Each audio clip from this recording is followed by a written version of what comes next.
I'll be much less controversial, I hope.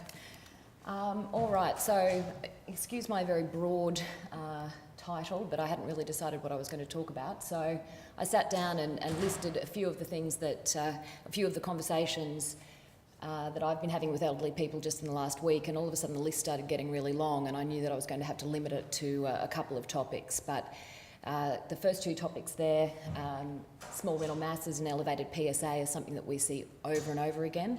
And the small renal masses is really an area where we've seen a lot of movement and a bit of a shift recently. So I thought I'd mainly focus on that and then get on my soap bucket for just a minute at the end about checking PSAs in the elderly, and we'll leave all the others for another time. So small renal masses are defined as masses less than 4 centimetres in size, so PT1A lesions, and these are uniformly an incidental finding on imaging. And with the increased usage of abdominal imaging and the improvements that we've seen in recent years, this is something that we're seeing more and more of as we're picking up all these incidentalomas in elderly patients. All patients, or patients of all ages, but especially in the elderly, and it's becoming a real issue with working out how to treat these, how to follow them up, and who really needs treatment, and a lot of them really don't need treatment. So we know that in lesions less than 4 centimetres, 20% will be benign, and most of them will be quite indolent. Only about 20% of the lesions that are malignant will show aggressive features with rapid growth. So there's only a very small number of these lesions which probably warrant treatment over time.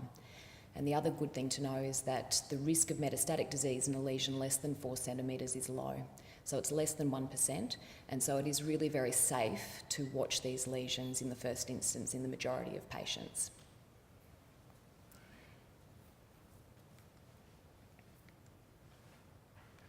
Oops. So all of these lesions are terribly variable, so just because they're less than 4 centimetres, they still present with a wide range of things, and we see people at all edges of the spectrum every week. As you can see, this is almost a kidney pimple. It's barely worth worrying about, and in years gone by it just would never have been picked up on an ultrasound, but ultrasounds are so good now that we're routinely picking these little lesions up. We also set the location within the kidney is also a major determinant of how a lesion will be treated. A peripheral lesion is obviously going to be much easier to treat than a central lesion right jammed in with the hilum of the kidney. So the key with these lesions is identifying which lesions warrant treatment. And the mainstay in the first instance really is serial imaging. Basically, we know we've hit pay dirt when we find somebody who comes in with a new diagnosis of a renal lesion, but we can look back to an old CT and actually see that it's been there for about 5 years and it hasn't changed. That's a happy time. But what we do with our new diagnoses usually is organise serial imaging to try to get an idea of how this lesion is behaving and how quickly it's growing. And this is an example of a patient that I'll talk about in a little bit more detail later, but these images 6 months apart, and you can see that this lesion's almost doubled in size in 6 months. So this is one that we're going to take seriously, but this would be in the minority of renal tumours. The other thing to consider, and something that we're using a lot more now, is renal biopsy. This can be really helpful in patients with a history of past malignancy, where there's concern that the renal lesion may represent metastatic disease. Similarly, if there's other confounders or a really slow-growing lesion in a patient who's particularly anxious, we can use renal biopsy to either identify a benign lesion or alternatively to identify a very indolent lesion, so a slow-growing lesion, which is unlikely to warrant treatment. So the treatment options are quite diverse, and really working out what the right thing is for the right patient is the key. So, as I said, the majority of patients are surveyed in the first instance. Partial nephrectomy has become the gold standard for PT1A lesions, and there's a lot of good evidence to suggest that nephron preservation is important. There's certainly a strong linkage between a decline in cardiovascular health and cardiovascular events in patients with impaired renal function. So we do try to preserve nephrons where it's possible and where it's practical. But partial nephrectomies do have a significantly higher complication rate. They've got a much higher risk of bleeding, a higher risk of urine leak, and it's technically a much more complicated procedure than a radical nephrectomy. So it's certainly something that we don't embark on in the elderly or unfit. It's something we usually reserve for younger patients with a risk of progressive renal function, or an absolute indication would be somebody in a solitary kidney or something along those lines. We do try to do that as a minimally invasive procedure where possible, and robotics has really revolutionised our ability to offer that. Radical nephrectomy is the gold standard for larger tumours, but it's certainly something we need to consider with really central tumours, and it's certainly something that comes into play in the older patient on anticoagulants and other things, because it's a quicker operation, it's a safer operation, there's much less of a bleeding risk, and so it is something that we will offer for an elderly patient over a partial nephrectomy. Ablative techniques are something that have also come to the fore in the last decade or so. We're now using microwave energy more than radiofrequency ablation, and this is a really good minimally invasive option for somebody with a small lesion, less than 3.5 centimetres, that is showing signs of change. What we know is that we have demonstrated about an 85% 5-year survival, recurrence-free survival with RFA or ablative techniques. So in the elderly patient who's not fit for an operation, this will certainly be beneficial in the majority of people. And we are now using stereotactic radiation for the people who aren't fit even for ablative techniques. But really what we need to assess with each patient is where the tumour is, how big the tumour is, the proximity to the renal vasculature and the ureters, and what the patient is going to tolerate in terms of an intervention. So I'm just going to run through some cases just to lighten things up. We'll be pretty much case-based henceforth. So case 1, this poor little, and these are all patients who I've seen in the last 2 weeks. So, these are things that we're seeing all day, every day. 92-year-old lady came in, she was with her wheelie walker, she was on home oxygen with her extremely distressed daughter. She's just been diagnosed with renal cancer and they're very worried. This is our kidney pimple. The likelihood of this causing this 92-year-old lady any trouble, as you can imagine, is vanishingly small. So basically, I spent a long time hosing them down. Sorry, I've got a bug up here. And in the end, what we decided is that we were never going to ultrasound her kidney ever again, and that she was going to go forth and live her life. But the anxiety provoked around that referral was significant. Next case is a 72-year-old man. You can see this left lateral lesion. He's otherwise really well, probably doesn't quite fit into the elderly category. He does have treated hypertension and a slightly low EGFR for his age, considering his otherwise good health. And we actually opted for a partial nephrectomy in him, because this is a lesion that is very amenable to a partial nephrectomy with the preservation of the majority of the kidney, because he was so fit, but also because he had a couple of relative indications for renal preservation surgery, so hypertension and a slightly impaired renal function. Had he been less fit, usually the plan would be to observe that lesion in the first instance and plan for a radical nephrectomy if it was increasing in size. And that would probably, in patients heading into their late 70s, be the standard of care, a radical nephrectomy if a lesion is progressing. That lesion would, however, also be amenable to ablative therapies with a percutaneous access, so interventional radiologists pop a percutaneous probe through the back. That's well clear of the spleen, so it certainly would be amenable to that, and microwave that lesion. Whoops. So next lady is an 84-year-old lady living independently but a little on the frail side. She was actually referred to me in 2014 when that lesion in the right kidney, which you can see there quite clearly on ultrasound and posteriorly there on the CT. It was 22 millimetres at the time of referral, and 2 years later it's 26 millimetres. That's completely in keeping with what we expect, so we usually expect a growth rate of about 2 millimetres per year for a pretty indolent lesion, and I have no intention of doing anything to this lady anytime soon. but if it is continuing to increase in size, once it gets to about the 3 centimetre mark, I'd certainly consider radiofrequency ablation for her. The next case is a lady who had surgery yesterday. Hopefully she will not end up in another discussion in this forum, but she's an 84-year-old lady who lives at home but is on the frail side. She saw a colleague of mine 6 months ago who organised a CT which showed a lesion that was at that stage 35 millimetres. He never thought he would come to treat her, but she came back for a 6-month CT, and this lesion is now up to 5.5 centimetres, so it's a really rapidly progressing tumour. She's also had some haematuria, which tips the balance quite significantly. So this lesion's very central. It's not amenable to ablation. It's not going to be amenable to radiation practically either. And so she had a radical nephrectomy yesterday, which went very smoothly. She was in ICU this morning as planned, but hopefully she'll make an uneventful recovery.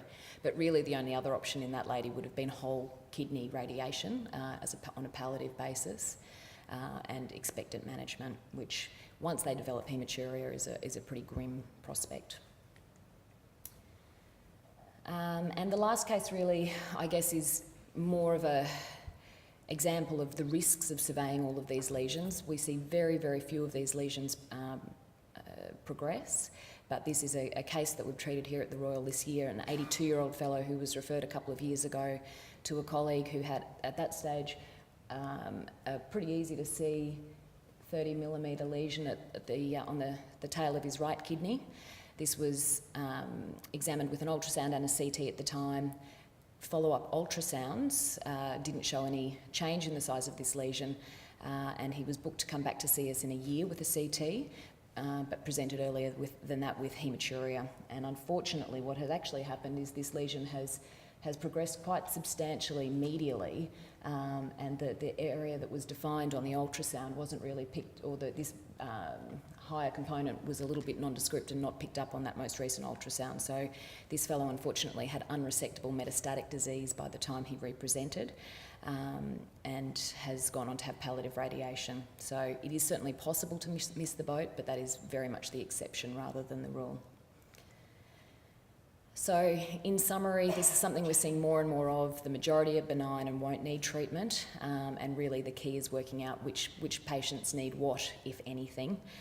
And the key cutoff is 3.5 centimetres, because beyond 3.5 centimetres ablative techniques won't work, and so our options for minimally invasive efforts become hindered. And so I was just going to put up a couple of slides about PSA just to round out. So PSA, controversial. I'm a urologist, therefore I'm pro. The Urological Society of Australia and New Zealand has PSA screening guidelines. Most GP and specialist bodies have an opinion, but our guidelines are that men from 50 to 69 years or with a life expectancy of greater than 10 years should have PSA screening. But as a caveat to that, there are a lot of times when not to order a PSA, and that's really what I wanted to talk about more today. One of the things we do see, especially in the elderly, is inappropriate PSA testing, and it really is quite distressing for some patients. So in patients who present with a suspected UTI, in patients with an acute deterioration of their lower urinary tract symptoms, in people with acute retention who've just been catheterised, and in anybody who's had any recent instrumentation, a PSA is a bad idea. And in all of those settings, the more appropriate test is a DRE. So I've got a couple of quick cases. An 83-year-old fellow admitted under the physicians with a rip-roaring E. coli UTI. He was febrile, had a clear exacerbation of his symptoms and a positive MCS. He had a PSA sent off on day one, and he knew that it had been sent. So he'd seen a urologist 5 years ago with a slightly elevated PSA. He'd had negative trus biopsies in the past, but he'd obviously already had a prostate cancer scare, so he was quite attuned to things.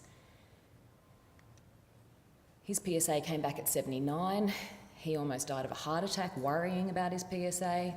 His daughter, who is a gynaecologist in Sydney, called me 4 times that day to talk about his PSA. There was just so much anxiety provoked from that one blood test.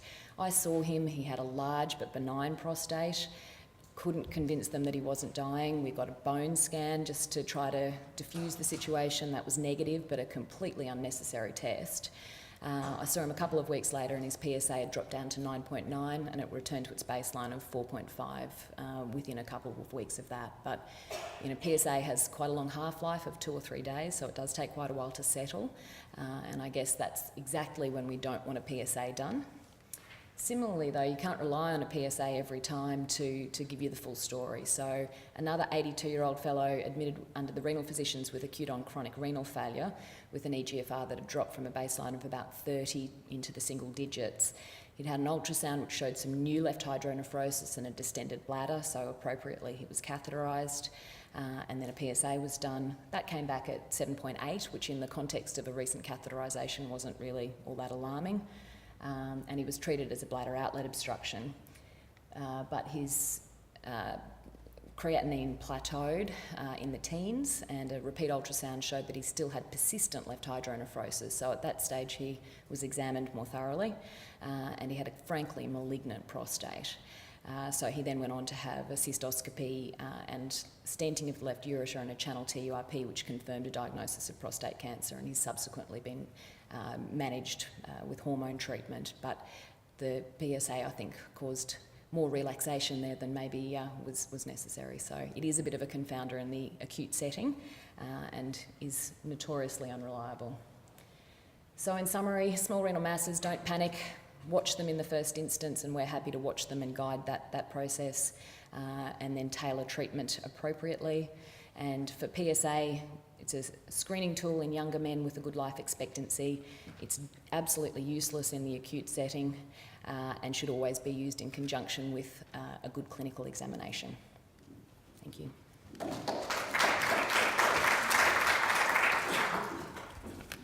After the last question session, be gentle, please. Or not. Is anyone awake?